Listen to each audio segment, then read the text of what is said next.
Hi guys, this is Raghu and welcome back to my channel.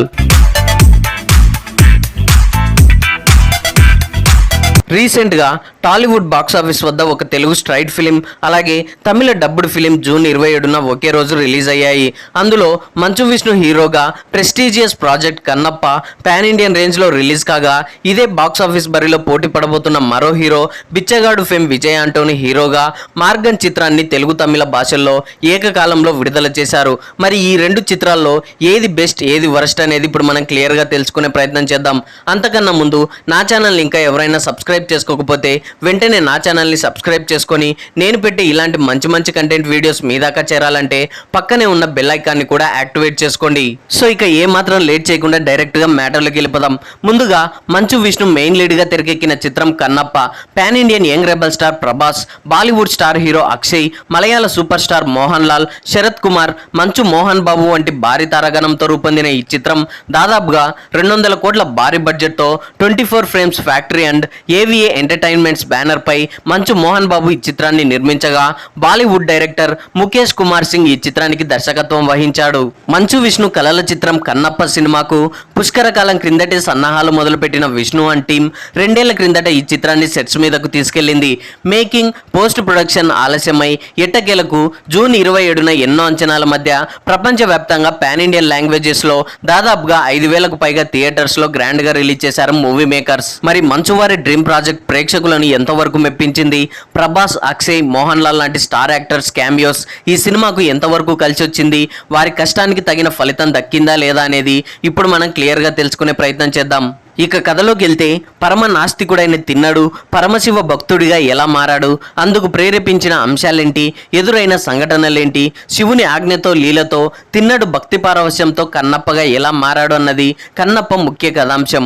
నటుడిగా మంచు విష్ణు పరిణతి చెందిన పర్ఫార్మెన్స్తో ఆకట్టుకున్నాడు. ఆ క్యారెక్టర్కి ప్రేక్షకులు కనెక్ట్ కావడానికి కాస్త ఎక్కువ టైం తీసుకున్నా, ఎప్పుడైతే తిన్నడి పాత్రలో భక్తిభావం కలుగుతుందో అప్పటి నుండి మంచు విష్ణు నటనలో మెచ్యూరిటీ కనిపిస్తుంది. ముఖ్యంగా చివరి 15 నిమిషాల్లో తనను తాను శివుడికి అర్పించుకున్న మహోన్నతుడిగా విష్ణు నటనకు ప్రేక్షకులు ఖచ్చితంగా కనెక్ట్ అవుతారు. ఇక అక్షయ్ కుమార్ కళ్ళలోని ప్రశాంతత శివుడిగా అతడిలో దైవత్వం కనిపించేందుకు దోహదపడింది. అక్షయ్ పక్కన కాజల్ అగర్వాల్ కూడా పార్వతి పాత్రలో ఒదిగిపోయింది. మలయాళ స్టార్ హీరో మోహన్ లాల్ పాత్ర చిన్నదే అయినప్పటికీ ఆయన స్క్రీన్ ప్రెజెన్స్ సినిమాకి మంచి వాల్యూ యాడ్ చేసిందనే చెప్పొచ్చు. ఇక మన ప్రభాస్ ఎంట్రీతో సినిమా వేగం పుంజుకుంటుంది.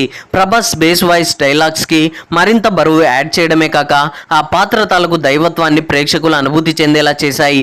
దాదాపుగా 20 నిమిషాల పాటు ప్రభాస్ కనిపించడం, మంచు మోహన్ బాబు, మంచు విష్ణు, ప్రీతి ముకుందన్ల మధ్య కాంబినేషన్ సీన్స్ బాగా వర్కౌట్ అయ్యాయి. కళ్ళల్లో దైవత్వం, మాటల్లో వ్యంగ్యం, బాడీ లాంగ్వేజ్లో ధీరత్వం, మరీ ముఖ్యంగా ప్రభాస్ స్క్రీన్ ప్రెజెన్స్ వంటి అంశాలు ఈ సినిమాకు మెయిన్ హైలైట్గా నిలిచాయి. ఇక హీరోయిన్ గా ప్రీతి ముకుందన్ అందంగా కనిపిస్తూనే మంచి నటనతో ఆకట్టుకుంటుంది.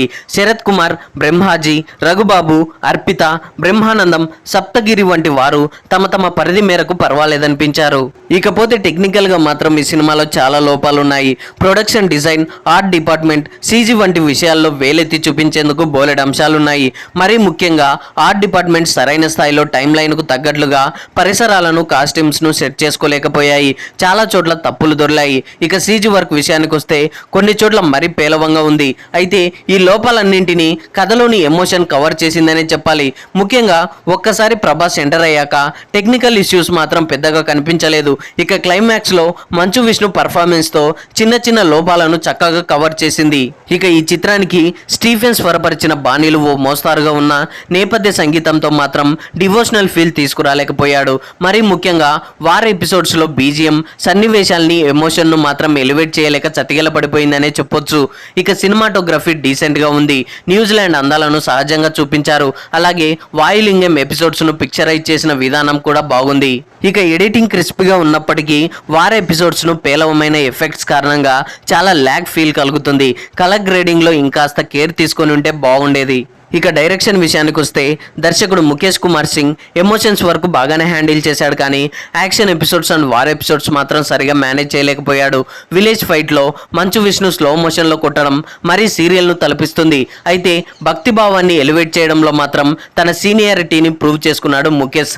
అలాగే క్లైమాక్స్ను కూడా నీట్గా వర్కౌట్ చేశాడనే చెప్పొచ్చు. ఇక ఫైనల్ గా ఒకటి చెప్పదలుచుకున్నా, కన్నప్ప కథ ఒక చరిత్ర. ఏమి ఆశించకుండా పూజించే భక్తులకు ఎల్లప్పుడూ ఆయన అండగా నిలుస్తాడనే ధర్మాన్ని బోధించిన గొప్ప కథ అది. ఆ కథను ధర్మాన్ని నేటి తరానికి చెప్పడం కోసం కన్నప్ప పాత్రతో మంచు విష్ణు చేసిన ప్రయత్నాన్ని ఖచ్చితంగా మెచ్చుకోవాలి. అయితే ఫస్ట్ హాఫ్ లో సంబంధం లేకుండా వచ్చే సీన్స్, పేలవమైన గ్రాఫిక్స్ కాస్త ఇబ్బంది పెడతాయి. సెకండ్ హాఫ్ మంచి ఊరటనిస్తుంది. ఇక చివరి 40 నిమిషాలు మాత్రం ఖచ్చితంగా అలరిస్తుంది.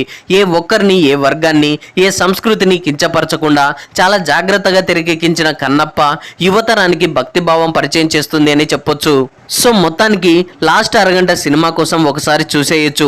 ఫ్యామిలీతో కలిసి చూడొచ్చా అంటే ఇందులో 2 రొమాంటిక్ సాంగ్స్ అండ్ సీన్స్ కాస్త ఇబ్బందిగా అనిపించిన మిగతా పార్ట్ అంతా ఎటువంటి ఇబ్బంది లేకుండా చూసేయచ్చు. ఓవరాల్ గా బాగుంది. ఇక నెక్స్ట్ విజయ్ యాంటోనీ స్వయంగా నటించి, నిర్మించి, సంగీతం సమకూర్చిన చిత్రం మార్గన్. తమిళంలో తెరకెక్కిన ఈ చిత్రాన్ని ఎప్పట్లానే తెలుగులో డబ్ చేసి రిలీజ్ చేశారు. మరి మిస్టరీ థ్రిల్లర్ గా తెరకెక్కిన ఈ చిత్రం ప్రేక్షకుల్ని ఏ మేరకు ఆకట్టుకుందో ఇప్పుడు తెలుసుకుందాం. ఇక కథలోకి వెళ్తే, హైదరాబాద్ నగరంలో ఒక అమ్మాయిని ఓ ఇంజెక్షన్ ద్వారా నలుపు రంగులోకి మార్చి మరీ హతమార్చిన ఘటనను పేపర్లో చదివి ముంబై నుండి సిటీకి వచ్చి ఇన్వెస్టిగేషన్ మొదలు పెడతాడు ధ్రువ్. ఆ కేసులో నిందితుడిగా భావింపబడి పోలీసులకు చిక్కుతాడు అరవింద్ అనే వ్యక్తి. అయితే అరవింద్ ను పట్టుకున్న తర్వాత ఈ హత్య కేసులో కొన్ని కీలక విషయాలు తెలుసుకుంటాడు ధ్రువ్. అసలు ఈ హత్యలు ఎందుకు జరుగుతున్నాయి, నల్లగా మార్చి చంపడానికి గల కారణం ఏంటి, వీటి వెనుక ఉన్నది ఎవరు వంటి ప్రశ్నలకు సమాధానమే మార్గన్ చిత్రం. విజయ్ యాంటోనీ స్టోరీ సెలెక్షన్స్ కి సెపరేట్ ఫ్యాన్ ఫాలోయింగ్ ఉంటుంది. ప్రతి సినిమాకు వేరియేషన్ ఉండేలా, కథనంలో కొత్తదనం ఉండేలా జాగ్రత్త పడతాడు. ఈసారి కూడా అలాంటి ఓ కొత్త కథతోనే ప్రేక్షకుల ముందుకొచ్చాడు. హత్యలు జరిగే విధానం, వాటిని ఛేదించే విధానం చాలా కొత్తగా ఉంటాయి. ఇక విజయ్ ఎప్పట్లానే మంచి పర్ఫార్మెన్స్ తో అదరగొట్టేశాడనే చెప్పొచ్చు. ఇక విజయ్ యాంటోనీ పాత్రకు ధీటుగా డిజైన్ చేసిన అరవింద్ అనే క్యారెక్టర్ లో అజయ్ దిశాన్ నటించగా తన యాక్టింగ్ అండ్ క్యారెక్టరైజేషన్ ఈ చిత్రానికి మెయిన్ హైలైట్ గా నిలిచాయి. కొట్టకుండా, తిట్టకుండా, ఐసోలేషన్ లో ఉంచి నేరస్తులతో నిజాలు చెప్పించొచ్చు అనే పాయింట్ చాలా కొత్తగా అనిపిస్తుంది. వీళ్ళిద్దరి మధ్య వచ్చే సీన్స్ కూడా చాలా ఇంట్రెస్టింగ్ గా సాగుతాయి. ఇక కానిస్టేబుల్ పాత్రలో మహానది శంకర్ కాస్తంత నవ్వించే ప్రయత్నం చేశారు. బ్రిగేడర్ సాగా సీరియస్ పాత్రలో ఆకట్టుకుంది. ఇక కీలకమైన పాత్రలో శేశ్వితారాజు మంచి పర్ఫార్మెన్స్ తో అలరించిందనే చెప్పొచ్చు. నిజానికి ఈ సినిమా మొత్తం ఈమె చుట్టే తిరుగుతుంటుంది. డిఫరెంట్ షేడ్స్ ఉన్న పాత్రలో మంచి నటనతో బాగా ఎలివేట్ అయింది శేశ్విత. సినిమాటోగ్రఫీ, మ్యూజిక్, ఎడిటింగ్ వంటి టెక్నికాలిటీస్ అన్ని డీసెంట్ గా ఉన్నాయి. అయితే థ్రిల్లర్స్ కి ట్విస్ట్ రివీల్ చేయడం అనేది ఒక క్రూషియల్. ఆ విషయంలో దర్శకుడు జాన్ పాల్ కాస్త తడబడ్డాడు. 2 గంటల పాటు బిల్డ్ చేసిన సినిమాకి 5 నిమిషాల్లో కంగారుగా ముగించేయడం అనేది సినిమాకి మెయిన్ మైనస్ గా మారింది. ఇలాంటి జానర్ చిత్రాలకు సాధారణంగా ఒక ఫార్ములా ఉంటుంది. మనం ఎవరిపై అనుమాన పడతామో వారు అసలు హంతకులు కారు. మనం తేలికగా తీసుకునే పాత్రలే చివరికి షాకింగ్ ట్విస్ట్లు ఇస్తాయి. మార్గన్ కూడా అదే ఫార్మాట్ని అనుసరించి ఒక అనూహ్యమైన మలుపును అందిస్తుంది. హంతకులు ఎవరో ప్రేక్షకులు దాదాపుగా ఊహించలేరు. ఇలా ఫస్ట్ హాఫ్ అంతా అరవింద్ పాత్ర చుట్టే తిరుగుతుంది. ఓవైపు ఫ్యామిలీ ఎమోషన్స్ ను క్యారీ చేస్తూనే మిస్టరీని కొనసాగిస్తూ ప్రేక్షకులను థ్రిల్ చేయడంలో డైరెక్టర్ సక్సెస్ అయ్యాడనే చెప్పొచ్చు.